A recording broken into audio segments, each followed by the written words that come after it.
Hey there, everyone. Mr. Moyer here, and today I will be showing you what I'm hoping that you can do for your final informative speech. So, hopefully, you are in Zoom or another recording device program where you can share your screen. So, we are going to go ahead and share my screen right now. And then I'm going to bring up my presentation and present it with my face in the top right corner, of course. Present this speech to you, an informative speech by Mr. Moyer, Dungeons and Dragons. George R. R. Martin, a famous fantasy fiction writer and creator of the novels that inspired the wildly popular HBO series Game of Thrones, once said, "A reader lives 1,000 lives before he dies. Those who do not read live only one." George R. R. Martin drew his inspiration for writing his books not only from our own world history, but from playing a fantasy fiction storytelling driven game known as Dungeons and Dragons. Dungeons and Dragons is a decade old, creatively imaginative game that is growing ever in popularity and is fast becoming a favorite hobby shared by many around the world. Today, I will be talking about the history of Dungeons and Dragons, what exactly Dungeons and Dragons is, and how you play the game. We'll get started with where Dungeons and Dragons all began, in a basement in Chicago, Illinois, in the 1970s. Dungeons and Dragons, in many ways, is the granddaddy of real-time strategy, console RPGs, MMORPGs, MUDs, LARPing, cosplay, and teenage alienation.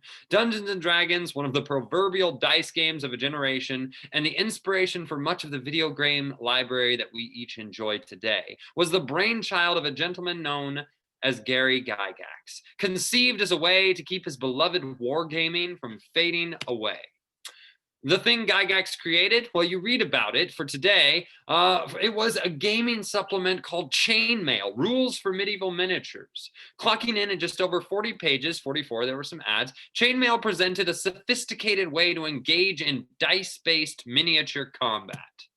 Chainmail hit the scene in 1970 with widespread availability in 1971, but for as cool as Chainmail was, it was just rules for combat. It wasn't until Gen Con in 1971 that Dave Arneson, a friend of Gygax, an avid gamer, created a stealth one-on-one combat mission that gamers raved, forced them to really play out the role of the attacker and the defender.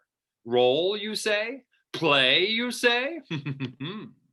Gygax and Arneson started to pool their resources to make the game more robust. They called it the fantasy game, and they started trying to market it, even as people commented on the similarities of The Lord of the Rings and other fantasy novels. In 1974, Gygax and Arneson started a company with friends, Dan Kay and Kevin Bloom, Tactical Studies Rules, TSR. They finally found the money to publish the game Gygax's wife had renamed the fantasy game to Dungeons and Dragons. Dungeons and Dragons was by and large an outsider's game. Now, we hear stories of Vin Diesel playing it on set with stars like The Rock and Dame Judi Dench, but in the early days, most considered D&Ders were nerds, or worse, Satanists. Then James Dallas Egbert III went into the tunnels underneath Michigan State University on a quest, as some would claim. Gygax left TSR in 1985. He went on to make many other games, though none ever touched the juggernaut of his beloved Dungeons and Dragons. He continued to produce, while TSR continued to produce Dungeons and Dragons in its many forms until it ended up in financial ruin in 1996 and sold out to Wizards of the Coast, makers of Magic the Gathering. Wizards of the Coast consequently sold to Hasbro Incorporated in 1999. Hasbro, using the Wizards of the Coast imprint, still produces Dungeons and Dragons to this day. To paraphrase from a very not so safe for work PowerPoint presentation, I'm going to let you in a little secret. D&D is just sitting around a table with your friends making stuff up. If you like doing that, you're going to like Dungeons and Dragons. As you can see from the brief history of Dungeons and Dragons, it is a collaboratively engaging, rules-heavy medieval fantasy war game. So how do you play? In the very least that you need to know. The Dungeon Master, or the Game Master, some may call. For all intents and purposes, in the game, the DM, the Dungeon Master, the Game Master is God. He knows the whole story ahead of time, mostly, until one of the players makes a decision he hadn't planned for, and that little change mucks up the whole thing.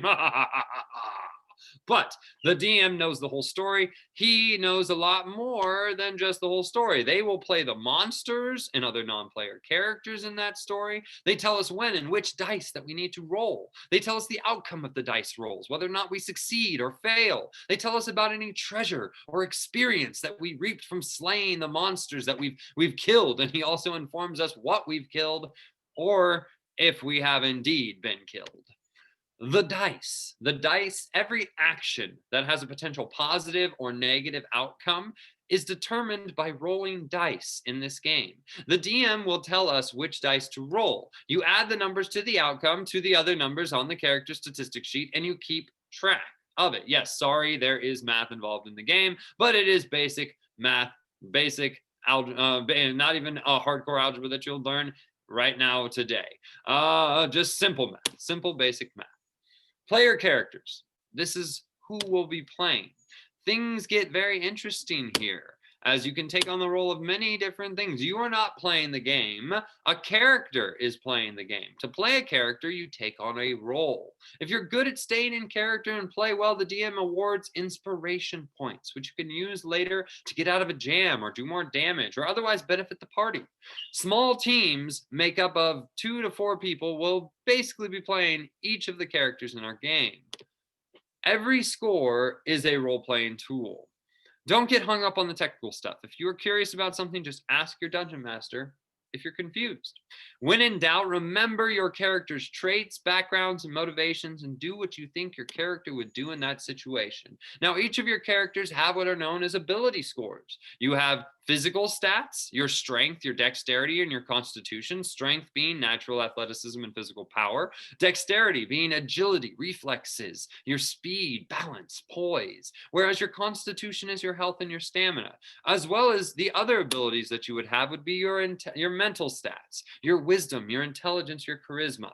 Awareness, intuition, insight, your perception all make up your wisdom. Intelligence, your mental acuity, your ability to recall information, you're able to analyze and investigate. Also, how charismatic you are, your confidence, your eloquence, your leadership, how good you are at speaking, how relatable and personable you are. The things that you can do, or at least try to do in this game, you can listen, sneak, negotiate, befriend, attack, pick a lock, intimidate, jump, climb, cast a spell, search, hide, run away, ask, swim, lift, throw, cheat, dodge, grab, shove, duck, explore, lie, steal, pray, search. And you determine this by rolling a 20-sided die to find out if any of it worked.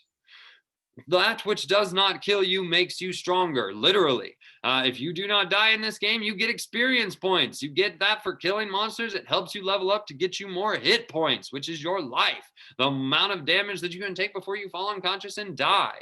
You start off at level 1. You can go as far as level 20, if not above and beyond that, if your dungeon master allows it and creates a rule set for it.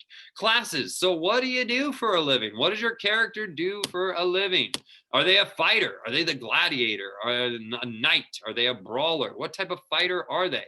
They are usually some of the better champions around. There are clerics, healers, and warriors. They channel a god's energy through them to help their friends or destroy their enemies. The rogue, they rely on skill, stealth, exploiting vulnerabilities, and attacking stealthily to a great advantage. The wizard, the master manipulators of reality, the arcane enchanters, abjurers, conjurers. They manipulate reality as we know it and create things.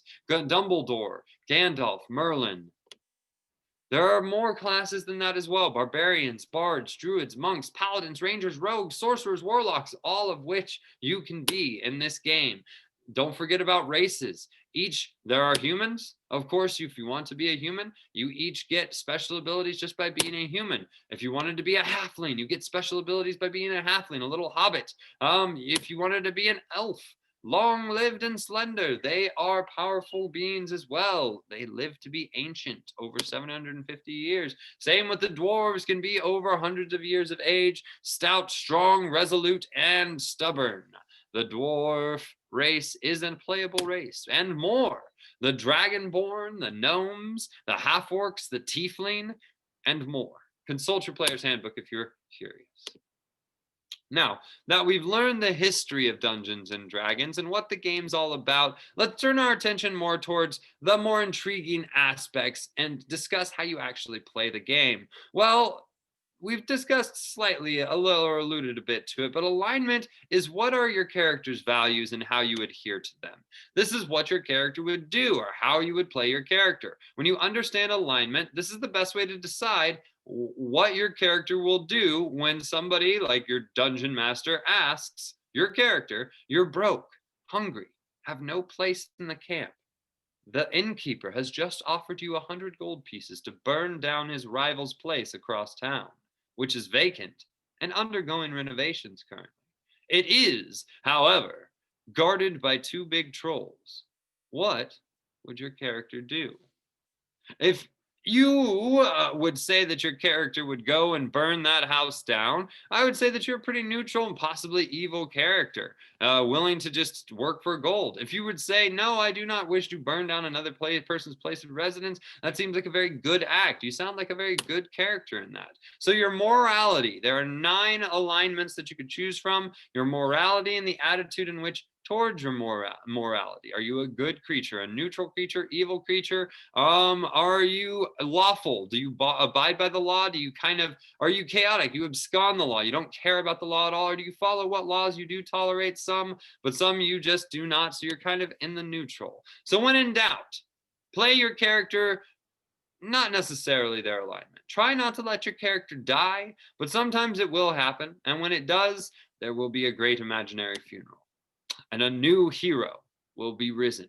Oh, okay, rolled. Now that you've learned all about Dungeons and Dragons, you'll be able to find out a character sheet. You'll be able to fill out a character sheet and come prepared to join and play in any game today. Today, we talked about the history of Dungeons and Dragons and how it was made in a basement. We went over exactly what Dungeons and Dragons is and finally capped off the presentation with learning how you play the game. Dungeons and Dragons is the most popular it's ever been in the history of its existence. More people are playing this collaborative game than ever before because it's a fun, interactive way to share stories and adventures with your friends. Dungeons and Dragons allows people to take on the role of a brave adventurer who travels a magical world, completing quests and becoming a hero. And remember, as George R.R. Martin references, those who play Dungeons and Dragons, like George R.R. Martin did, get to live 1,000 lives before they die. Those who do not play Dungeons and Dragons or read live only one. Thank you, and I hope you've enjoyed today's presentation.